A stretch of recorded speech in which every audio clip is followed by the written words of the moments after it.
ketemu lagi bareng gue si JF di channel YouTube kesayangan kita, Jejak Hijabers. Di perjalanan kali ini, gue mau ajak kalian untuk ikutin pendakian ke Gunung Lawu.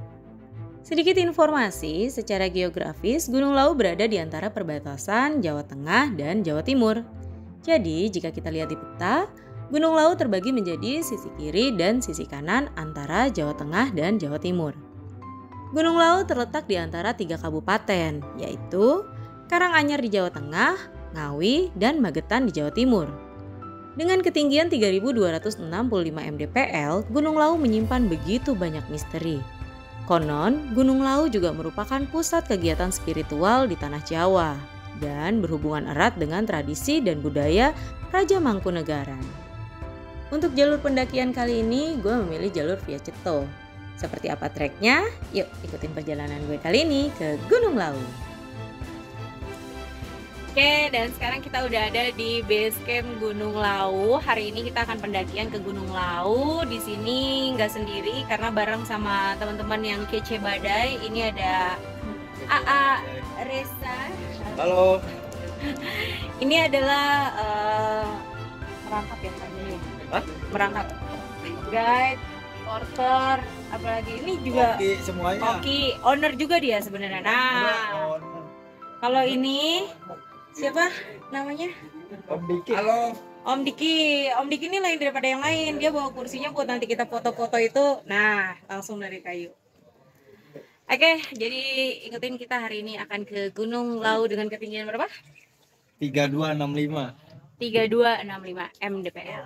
Gunung Lawu. Bye-bye. Camp kita untuk estimasi waktu sampai tempat camp itu normalnya sekitar 7 sampai 9 jam. Tapi rata-rata 9 jam, 8 sampai 9 jam. Bahkan biasanya ada yang lebih nih pendaki gitu loh. Lima menit jalan dari base camp, kita akan sampai di posko pendakian. Di sini, pihak pengelola akan mendata siapa saja peserta yang akan mengikuti pendakian ke Gunung Lawu. Siap, oke. Biar registrasinya seperti ini, ya guys. Jadi udah registrasi, kita tadi udah registrasi, udah sekarang tinggal jalan aja. Simaksinya berapa? 20.000 per orang simaksi. Udah aman, semuanya aman, tinggal jalan. Siap. Syarat buat daftar simaksi ada yang lain? Enggak sih, yang penting ID aja. Rombongannya satu ID per rombongan. Oke, perwakilan aja ya. Perwakilan. Oke. Mas ganteng.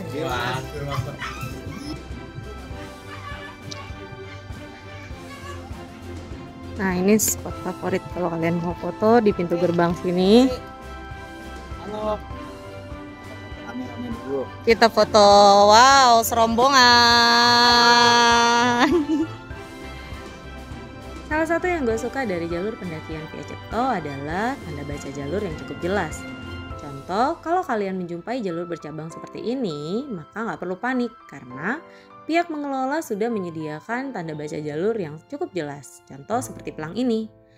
Kalaupun kalian tidak menjumpai pelang seperti ini, kalian juga nggak perlu panik karena biasanya oleh pihak pengelola akan dibuat tanda-tanda tertentu seperti pita yang diikat pada ranting ataupun tali-tali lainnya yang diikat pada ranting sebagai tanda petunjuk arah. Ya, mohon maaf soalnya mengganggu perjalanannya. Nanti untuk seluruh anggota pendakinya itu diharapkan untuk memakai kain selendang terlebih dahulu ya, seperti pendaki yang lainnya. Dikarenakan kita nanti memasuki wilayah tertentu ini atau yang dinamakan Sendang Patratan Saptorsi. Jadi kita diharuskan untuk memakai kain tersebut itu mulai dari batas awal tangga sini sampai ke Sendang Pancuran 7. Itu kurang lebih jaraknya 100 meter, nanti kainnya dilepas kembali ya. Nanti di atas ada petugas. Dan nanti untuk cara pemakaian kainnya silakan dipakai senyaman mungkin, bisa diikat kepala, bisa diikat pinggang maupun dijadikan sal, yang penting merasa nyaman saja. Untuk kontribusi itu per orang itu 5.000, nanti dimasukin ke kotak kemudian di meja sini. Dan nanti silakan kalau mau gunakan air di sendang tersebut untuk keperluan pendakiannya kami persilakan sebaik mungkin, bisa untuk diminum dari pancurannya maupun nanti pulangnya mau bersih-bersih diri ataupun mau berenang di kolam tersebut kami persilakan juga. Nah, kalau yang ingin ya boleh. Oke, jadi kalau untuk naik dari sini, dari mulai tangga pendakian sampai atas sana kita harus pakai selendang sutra ini, dan untuk pemakaiannya bebas. Boleh dijadiin shawl, boleh juga jadi ikat pinggang seperti ini. Boleh juga buat rok. Nah, tambah kece. Dan nah, ini kayaknya buat selimutan ya. Ya, silakan. Soal aja sih. Oh, shell aja biar gampang ya. Oke. Karena nggak mau ribet, jadi kita pakainya buat shell aja. Nanti di atas sana dibalikin lagi soalnya tuh. Jadi kita dari mulai awal tangga sini sampai dengan ke atas sana tuh harus pakai kain ini. Nah, kainnya pakainya bebas. Macam-macam cara pakai kainnya. Aku kayak buat shell aja supaya bukanya lagi gampang.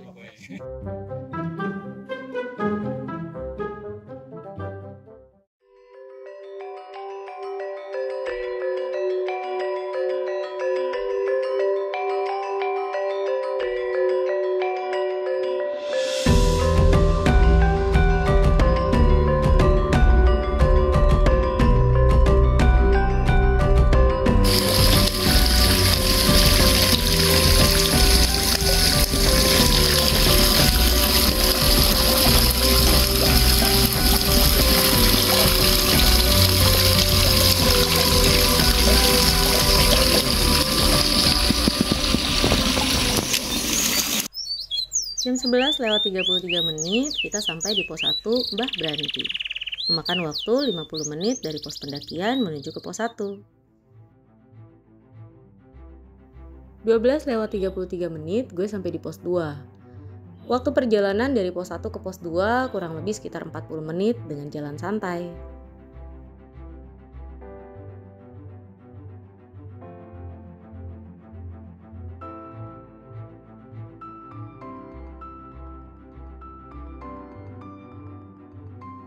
Akhirnya di jam 2 tepat gue sampai di pos 3. Dan pos 3 ini merupakan pos yang memiliki sumber mata air. Jadi kalian bisa isi untuk perbekalan air perjalanan berikutnya di pos 3 ya. Pos 3 memiliki lahan yang cukup luas sehingga pos 3 juga dijadikan salah satu camp area. Jadi kalian kalau muncak ke Gunung Lawu bisa memilih untuk ngecamp di pos 3 atau di pos 5.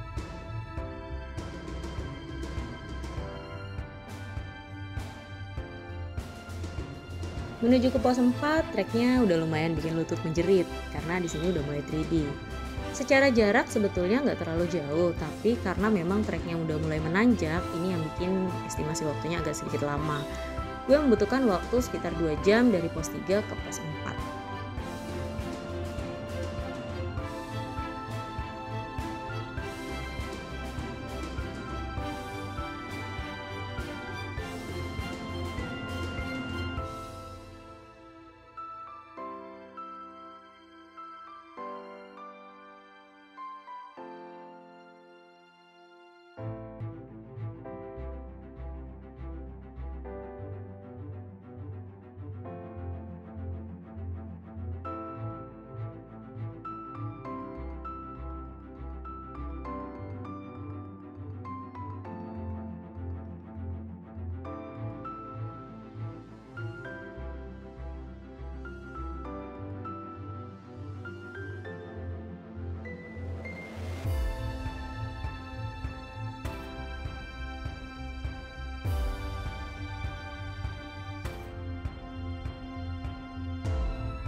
Ini adalah view di atas pos 4 dan gue yakin kalian gak akan nyesel sih kalau agak sedikit kesorean untuk sampai di camp area. Karena di atas pos 4 ini view-nya bener-bener cakep banget. Sunset di sini bener-bener memanjakan mata kalian.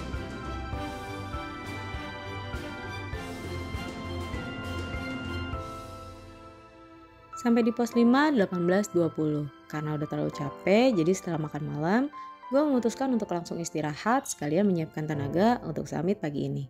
Dan di sini kita mulai prepare di jam 3 pagi untuk melakukan summit. Tapi sebelum itu kita akan doa bersama dan jangan lupa stretching ya guys. Pastikan kondisi perut kalian juga sudah tidak dalam keadaan kosong, minimal sudah sedikit sarapan dan minum teh hangat. Karena di cuaca dingin seperti ini dan kandungan oksigen yang terbatas, tubuh kita akan menjadi lebih rentan.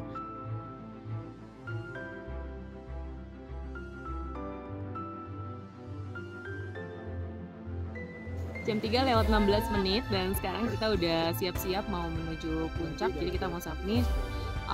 Kita akan doa, briefing, lalu stretching sebentar. Kurang lebih sekitar jam 3.30 kita akan OTW ke puncak Gunung Lawu.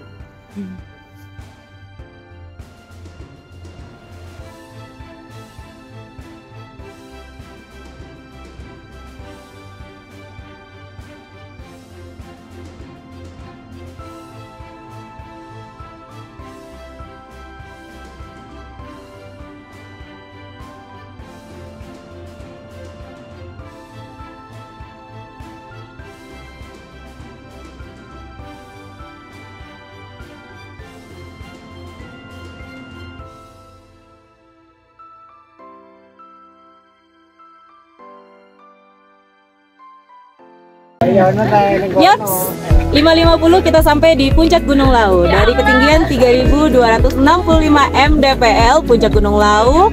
Sunrise-nya keren banget dan hari ini kebetulan kita dapet cerah. Jadi bonusnya plus. Buat kalian yang mau ke puncak Lawu, rekomendasi banget lewat Ceto karena tadi jalur dari base camp area, kita tadi ngecamp di pos 5 sampai dengan ke puncak, itu jalurnya sangat bersahabat, landai dan mantap.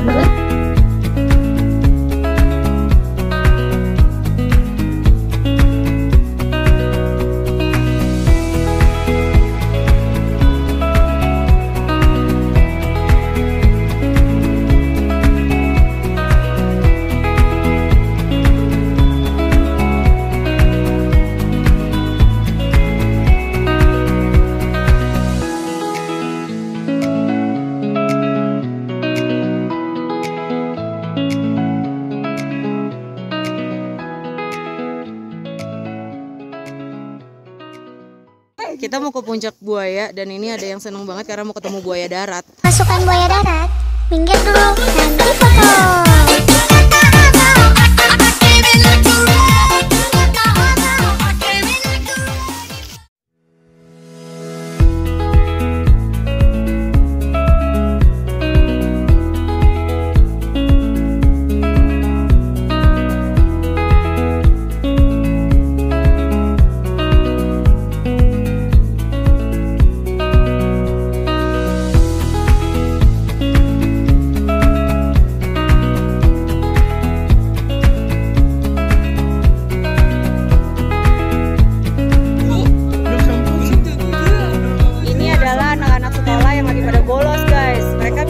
Belajar kelompok Pak. Saya di sana geng. Ini saya. Kamu harus upacara loh sekarang loh, ada di sini loh. Ini pasti kakak pembinanya nih yang ngajak-ngajakin bolos nih. Mana gurunya mana gurunya? Oh ini gurunya. Aku kita format dulu. pendaki santuy. Rasanya kayak kurma. Tunggu, apa lo bilang?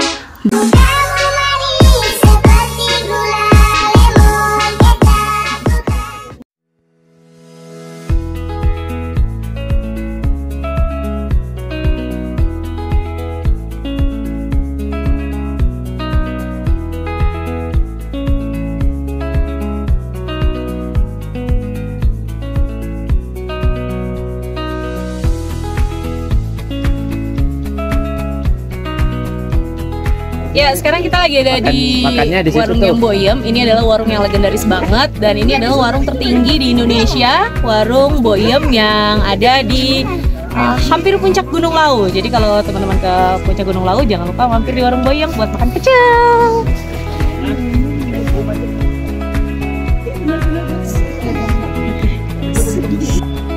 Nah, di puncak Gunung Lawu kalau kalian habis capek puncak, nggak perlu repot-repot, nggak perlu bingung, nggak perlu khawatir, bawa uang aja yang banyak karena di sini tuh banyak warung guys. Jadi selain ada warungnya Boyem juga ada warungnya Boyar dan menunya itu kayak gini. Ini nasi pecel, ada nasi pecelnya gitu, terus ada telur ceplok. Mantap lah pokoknya.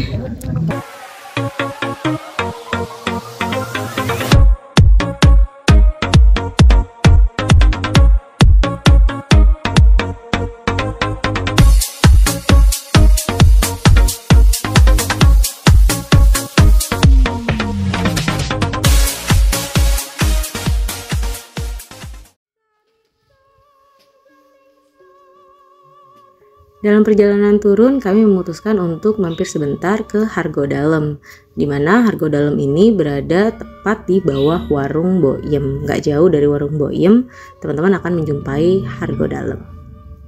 Oke, ini kita lagi ada di Hargo Dalem, dan Hargo Dalem ini adalah tempat moksanya Prabu Brawijaya V. Jadi di sini kalau teman-teman ya menurut kepercayaan ada yang mau berdoa atau mau kirim-kirim doa juga boleh, bisa masuk ke sini. Hargo Dalem Jaya V ini terletak di ketinggian 3170 mdpl.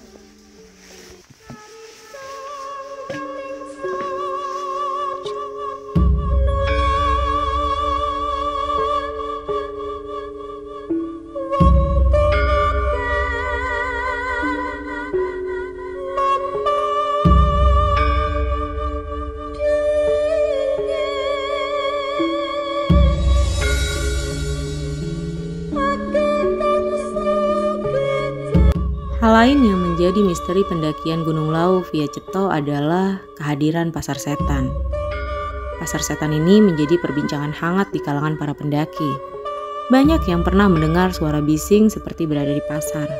Bahkan tak jarang terdengar suara orang-orang yang sedang menawarkan dagangan saat melakukan pendakian di Gunung Lawu.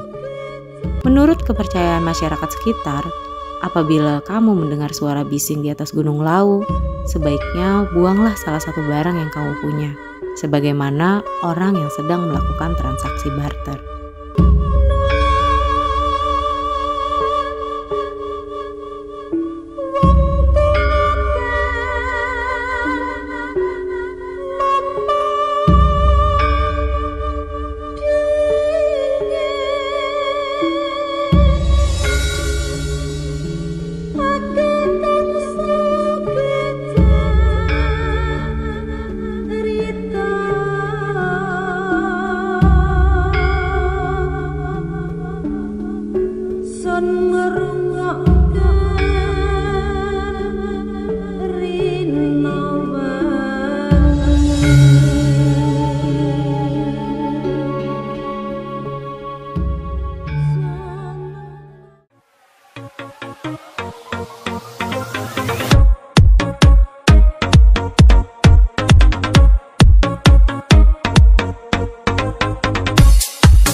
Terdapat satu camp area terakhir yaitu Gupakan Menjangan.